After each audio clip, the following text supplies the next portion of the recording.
We're live. Oh, hold on one second. We're live? We are. Okay. Ready? Let's go. Hello, everyone. Welcome to another edition of inSecurity.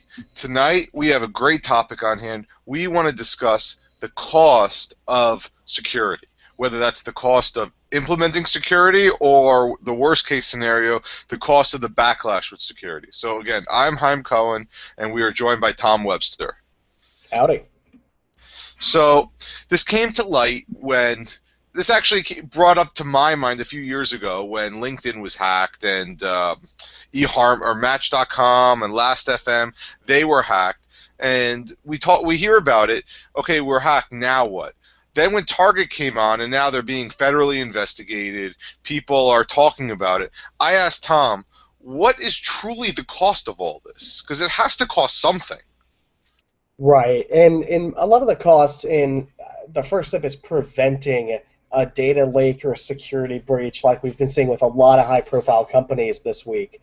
A lot of the cost is either paying developers to make sure your application's secure, paying penetration testers to bash on it and hammer away at the thing, hammer away at your physical security, your point of sale systems, your web application, whatever you have that has important customer details in it.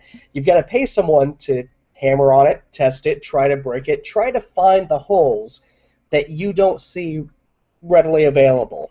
And then you've got to pay someone to fix it. And whether that's buying expensive firewall products, whether that's paying a developer or a team of IT guys to come in and secure everything, there's a whole lot of money that goes into making security a priority.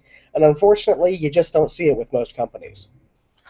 Well, I mean, it goes back to I almost want to say, can we just buy insurance for this to happen? I mean, like it's hard to convince someone, and we've heard this. It's hard to convince your boss that they need to spend lots of money that really gets no gain, right? There's no front like facing gain. Right.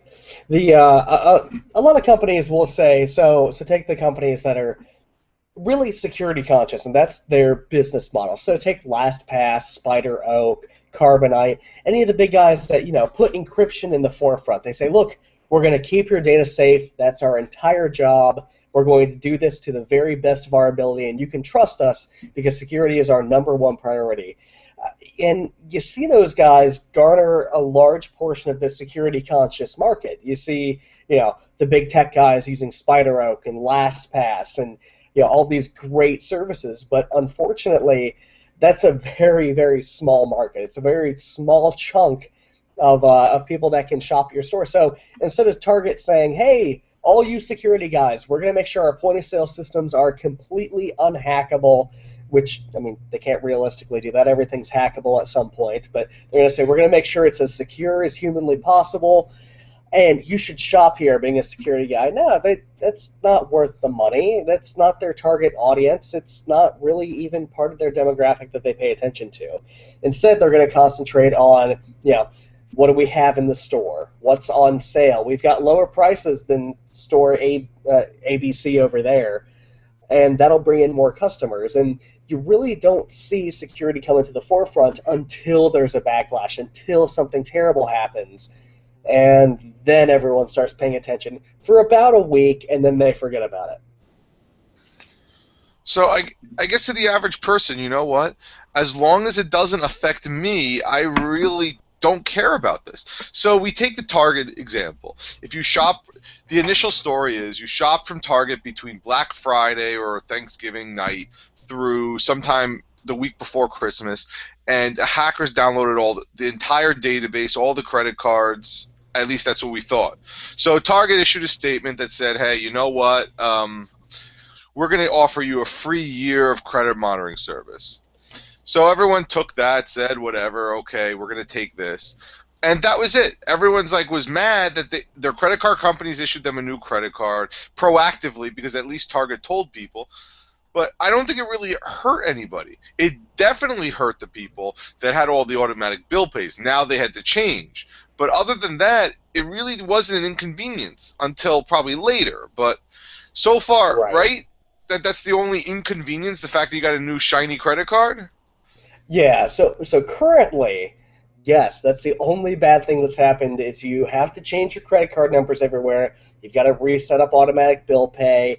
You've got to save a new card on your electric bill company or your gas bill company to do your automatic payments with. And right now, that's the only bad thing that's happened. Because Target, and we have to give them credit for this because not enough people do. Target came out and they said, "Hey guys, we got hacked." And that's a big thing for a company to do. That's really important. And you don't see enough people do it. Lots of companies get hacked. An incredible number of companies get hacked every day. But most of them don't have the integrity to come out and say, look, I mean, we got owned. And it's just that simple. I'm sorry. There's nothing we can do about it now, but this happened and we lost your data and we apologize. And really, we've got to give it to Target. They came out and said it. It's not like a bunch of people looked at their credit card statement and went, wait, what are all these charges from Madrid or from Spain? I didn't shop at a department store in Spain. Uh, I mean, they didn't wait till something horrible like that happened. They came right out and said it.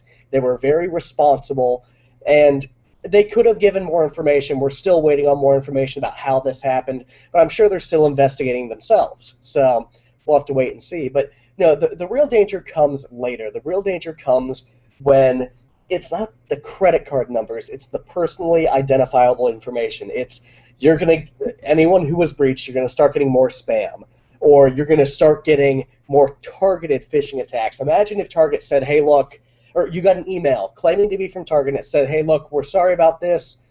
Due to a class action lawsuit, put in your, go to this website, put in your bank account number and routing number and all your details into this website, and we'll give you $200 to say we're sorry because a court is forcing us to." A lot of people would do that. A lot of people would say, "Oh wait, no, this totally looks legitimate," and they would throw in their information, or they would get calls from people claiming to be from Target security trying to phish them for information. It makes targeted attacks and just spear phishing attacks really, really easy. And it's not exactly spear phishing because you're not targeting one dude that you want to get. You're targeting a bunch of people who are really easy to target because you've got this giant list of information. You've got their rap sheet right there. And you can automatically see, where they live, their phone number, their email address, age, whatever Target was collecting, these people now have and can and will use against you in the future. Well, I was going to say exactly. You're going to see you're going to see after the lawyers figure it out, there will be a class action lawsuit. There will be a thing contacting you, and that's a whole nother topic where we get these class action lawsuits, not nowhere in the mail again, but please click on this, go to this website and put your social security number in just to verify you.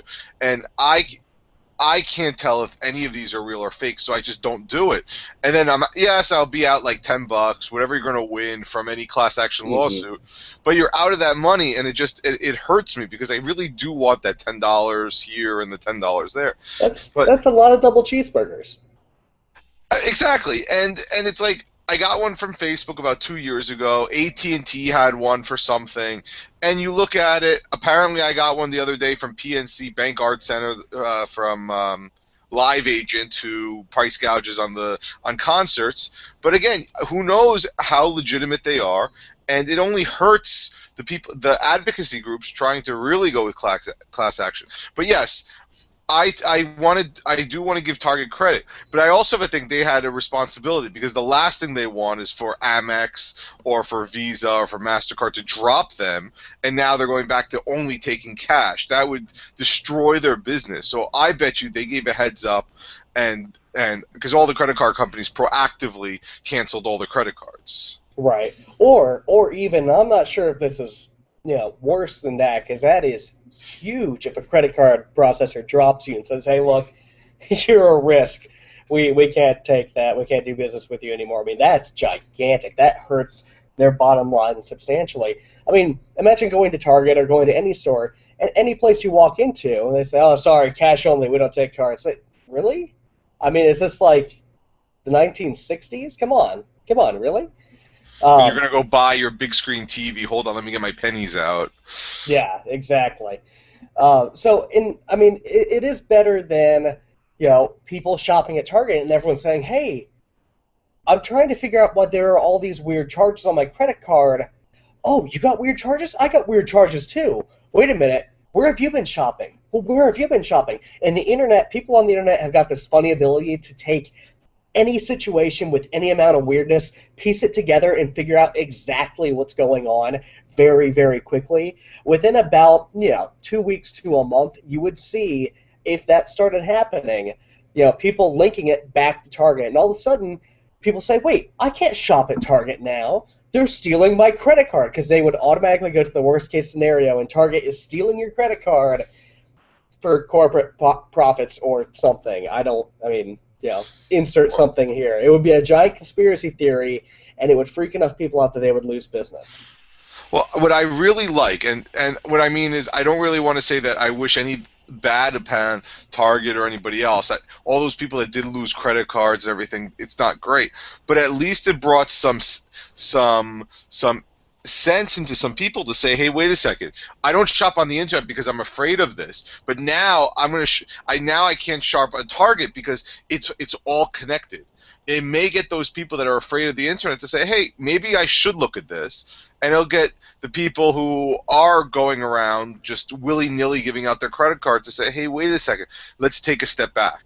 I think it brought two camps together, the one that is afraid of everything, and they got hacked, and you got the people who are just too careless, and they got hacked. And I don't know what that exactly means, but I love telling people, oh, you won't shop on the internet? Well, how about shopping at Target? Well, I can't do that either. So then they end up, well, I'm going back to cash. Okay, you go back to cash.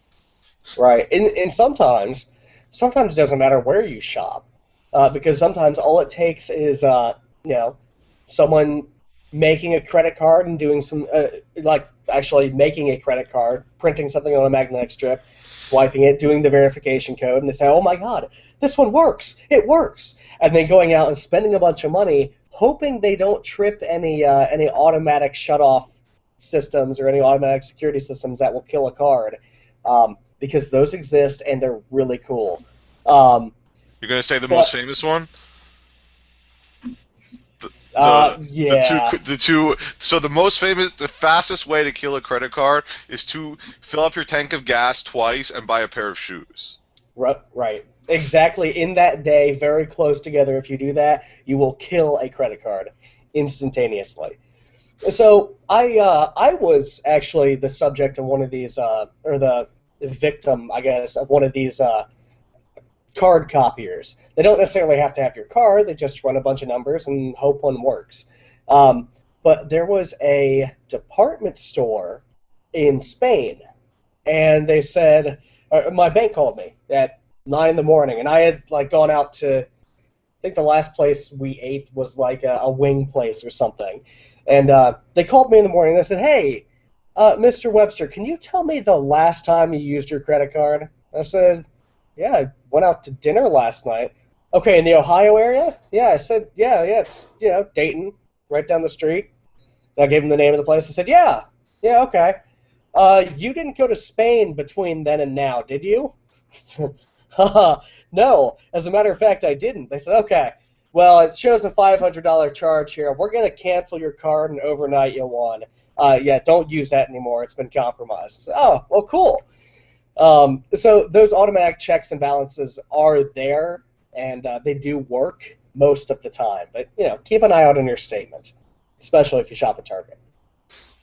Well, now we hear that Neiman Marcus got hacked. I mean, we're hearing that all these brick-and-mortar places are now having issues. And they have a completely different problem than people on the internet with internet security. But nevertheless, you're still putting your trust into one of these places, whether it is a brick-and-mortar store, whether it is internet, and you have to focus on. So you can't stop what happens after you swipe the card. What you can do is prevent the activity from happening. So yes, you went to Target, you lost it. The first thing, like you said, you should do is now you got to figure out what's tied to that credit card. You have to figure out, now you have to monitor your statements. If they sent you the 1 year, what's it called, credit monitoring service, you have to use it. Which my next question to you is, do those work, the credit monitoring services? I hate to actually give an answer that people will go by because I got so burned. So I was involved in one of these things. A company lost my information, and they said, "Okay, well here, I'll tell you what. I'm gonna give you." Oh no, it was Sony during the big Sony hacks that Anonymous was doing, and Sony lost. I had recently got a PlayStation 3. They lost everyone's personally identifiable information. And I said, "Okay, here. I'll tell you what. Just take this year of credit monitoring and." We'll call it even, right? I'll give you a couple free games. Just like, yeah, fine, whatever. This is a pain, but I didn't lose any money. I just lost some time. That's fine. Um, and then after I got it, I went out and I changed banks that month. I rented an apartment. I got a loan for a car. I bought said car. And not once during this year of free credit monitoring, and I was signed up on the site and everything, not once did that company call me and say, hey, is this actually you? And they're supposed to call you anytime something hits your credit report. And I can guarantee you buying a car hits your credit report.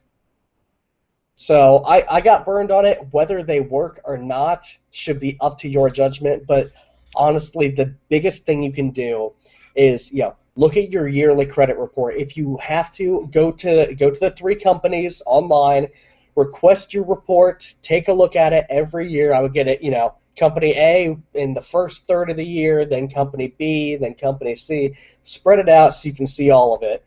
And then, keep an eye on your statements. Make sure nothing's hitting your credit. Make sure nothing's delinquent that you don't know about.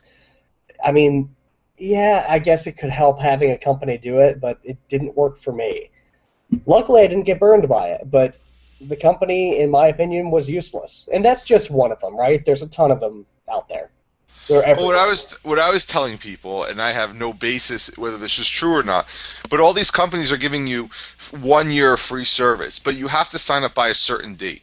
What I feel like, since this is so publicly known, is that they're going to wait that 1 year and then a year later start their attacks. So if it's wait till March, you have until March whatever 15th. I would sign up on March 15th.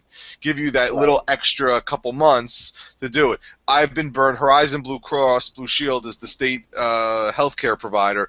They lost 900,000, 1 million of the public union people, and I'm a part of that, so I lost my information there.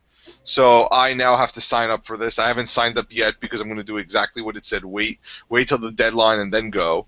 But again, it's one of those. And see, then it goes back to the cost. How much does this cost Target, Horizon, Blue Cross, Sony? And then I think about it now.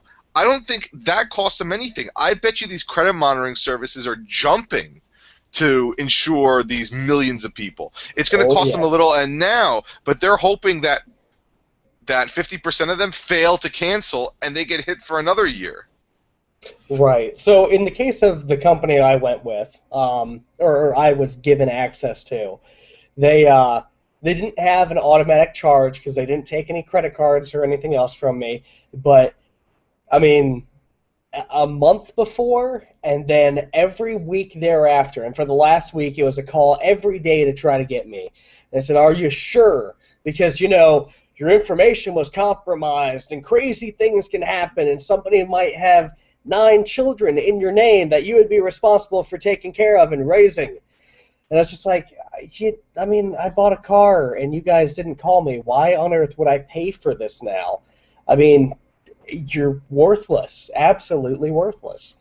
And the guy on the other end, I finally got a guy on the other end that said, "Yeah, let me take you off this list. We really don't do a good job."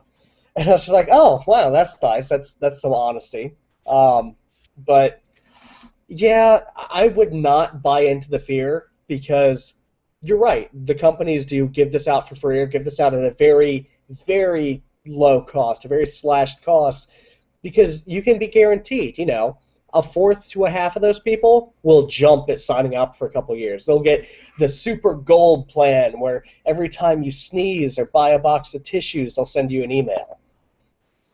Do you really need to know? Well, I see it that, and I see it free advertising for these companies. And but here's the worst part is that they're Target, Neiman Marcus, LinkedIn, or whoever, PlayStation, Sony. They're giving this out like candy, like, oh, here's your year, you get a year, you get a year. But Look under your yeah, chair. you get a free year of credit monitoring services instead of, yeah, we're sorry that we caused you all this hassle. This is our token gift. And you want to say, you know what? Why didn't you do a little more to stop it? I don't mind paying a couple dollars more to make sure that this doesn't happen to me. And that's the problem. And yeah, there are going to be lawsuits and this and that, and it goes back to the beginning. You're not going to sign up for it because you're afraid. But yeah, they're going to get sued, and they're going to say, but look, we proactively gave everyone a year. What else do you want? We can't do this forever. And you just want to say, you know what? It's not that credit monitoring services is good or bad. It's just, why did this happen? And now other companies, you see that Target did this, there should be a conversation that says, hey, could this happen to us? Because it will happen to you. Yeah, and there's no doubt about it. I mean, the very best companies in the world when it comes to security, everyone gets hacked. Everyone gets hacked. You think about, it's probably a bad example because the security is way more lax than you could believe, but most banks that have an online portal of some sort or another, they get hacked all the time. It is actually very common for a bank to get hacked. And no one says anything because it gets fixed, and the bank just says, okay, we'll build it into our insurance. No one cares, whatever. And I hope that this breach being public does drive other companies to start asking those questions, to start, at first getting out their pocketbooks and saying, hey, who can we sign? Who can we put on this security team to make sure that this is very difficult to do to us? And the very best companies, when it comes to security, they get hacked. Getting hacked is just a fact of life today. Yeah, you need to keep it at bay for as long as possible. But in a sense, it's like dying, really. We'll all die one day. We're all mortal. But, we're going to try to stave it off for as long as possible because I don't think it's a fun experience. I've never tried it myself. Well, I mean, there's getting hacked where a username and a salted hash of the passwords get out, where it takes a ridiculous amount of time to crack, versus here are the plain text username and the plain text passwords, and we'll figure it out. Or in Adobe's case, the encrypted passwords, but the plain text clues. Right. So if you're going to get hacked, at least make the data bad. At least make the data almost useless to the people who are taking it from you. I'll tell you what, if my websites got hacked, they would get some usernames, they would get email addresses for the people that signed up, and they would get, passwords in bcrypt, and they're kind of useless at that point. I mean, you worry about them a little bit, but you don't worry too much, But I don't get how Target could let credit card numbers slip out. I mean, point-of-sale systems were hacked. That's pretty huge. That's either very sophisticated or Target did something very stupid, and I'm hoping it's the first one, but we'll see what happens in the end. Like I said, I think at the end of the day, they have insurance for all this. So insurance picks up this, and again, it causes an inconvenience, like you said, for a week, and then people forget about it. We talk about this in 6 months. No one's going to remember it until the next hack goes out, and we get this mass hysteria, and then we go 2 weeks. It's just like the news cycle. The problem is that all these little bits of your personal information lying around, if somebody then wants to go after you, it's there. When you see those private investigative databases that they try to sell you, I wouldn't be surprised if this is where they're getting some of their information from. Other than most of it's on there anyway. I mean, a lot of this is public knowledge, and then that brings up to another conversation that we need to have. Personal identifiable information shouldn't. Yes, it's your birthday and stuff like this, but this shouldn't be used for verification. Right. So any of this that got leaked shouldn't be there for people to authenticate them as yourself or anything like that. It should be, your social security number is the worst piece of personal identifiable information because it was just used for the government for this one thing, and now people are using it for everything. Yep. So, And it's perfectly easy. I mean, they cross it out on government forms. If you're signing a government form now, most of the time, the vast majority of the time, they do not have social security number. No company, unless you're getting a background check, asks for your social security number for that reason, because it is a dangerous piece of information to give out to people. And you shouldn't use your birthday as authentication. You shouldn't use your home address as authentication. Those things are easy to get. They're really, really easy to get. You can go on like 3 or 4 different, these online databases that have people listed. Yeah, I can pull up for $25 a day. I can pull up as much information on you and everyone you know with only a name and a state, and that's it. my students go, Mr. Cohen, why do you put your home address on Google Maps? And I say, look, I do it for me so I can navigate home. And they go, well, are you afraid that somebody's going to show up? I go, yeah, look, I'm sort of afraid, but here's the thing. There's no, my address is not tied to anything other than necessarily where I live. And yeah, we can make the point that I'm doing the wrong thing and I should obscure it and everything else. But like I said, it's for me to get home. And the kids are like, well, why you should hide that? And I go, well, look, none of that's my password. None of it holds any sensitive documents. It's all encrypted. You have to, and I'm home. So, look, they're probably right and I'm probably wrong. But again, I'm not using personal identifiable information as means of authentication, and that's the bigger issue. Right. Anyway, I don't have anything else on this. I'm sure there's going to be a lot more as the year progresses, but There's a small bit of news that just dropped. okay. The Starbucks mobile application was saving your password that you put into the app to log into Starbucks' website in plain text in the phone's database. So Oh gee. if there was a malicious application or if you plugged your phone into a computer, it could suck all that information off and get your Starbucks password. Not the end of the world, but you might lose a couple lattes. Unless that's your password to your Dunkin' Donuts app and your Right? Chipotle app and You your lose burritos and donuts and burgers and anything else you use that password for. Don't share passwords. Use LastPass. and we keep on saying it's hard, but just think, you only have to change one password now. You just literally have to change your Starbucks password in that instead of having to change everything. Yeah, I love it when the breaches come out now. I'm just like, wait a minute, I have an Adobe password. Okay, LastPass. Generate a new one for Adobe, and I'm done. That's it. Was your password hint rhymes with assword? No, I think my password hint was LastPass or That's LOL, one of the two. It was an A with the answer of Q. It Don't do should that have either. been. Or password is password. Yeah. The very best thing you can do for those verification questions, lie. Make up a person in your head, be that person. Oh no. I was born in New York City. But Yeah. then you have to remember the lie for the rest of your Yeah. life. You do have to remember the lie. Or better yet, and I've gotten called on this because some places their customer service representatives will ask you those questions. I was using random strings generated in LastPass for some of my answers, so I would just copy and paste out of LastPass. And they said, what's the name of your dog? And I said, oh, you're going to make me read this out, aren't you? And they said, you're that guy, huh? I said, yeah, it's 64 characters and it's randomized. They said, I believe you. You're the guy. They didn't ask me anything else. That was enough for them. See, I claim that that's now technically insecure because they didn't make you read it. But yes. Yeah.